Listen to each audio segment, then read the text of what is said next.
Kaunti cia Kisii na Nyamira ciũĩkaine na ngumo ya ũruru, ũingĩ wa irio na riboti cia ũrĩa arĩmi matũire mateithĩkĩte na ũrĩmi.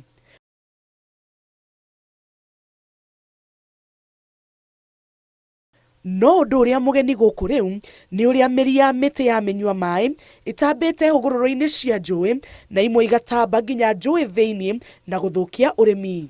Most of the wetlands we used to have and most of the springs, they have gone as a result of the impact of the blue gum roots, which are very deep and very strong, which open up the underground and releasing the subsurface water into the deeper depths whereby we cannot be able to reach.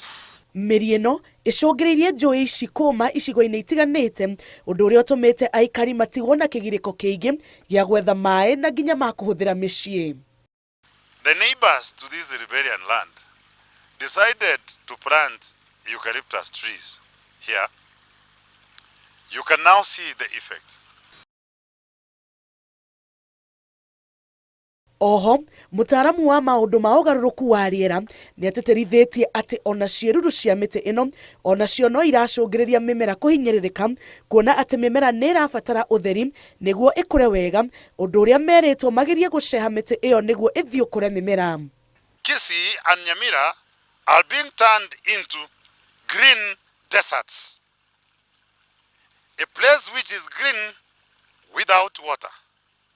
A place which is green with soil which is dry and it can't produce enough food.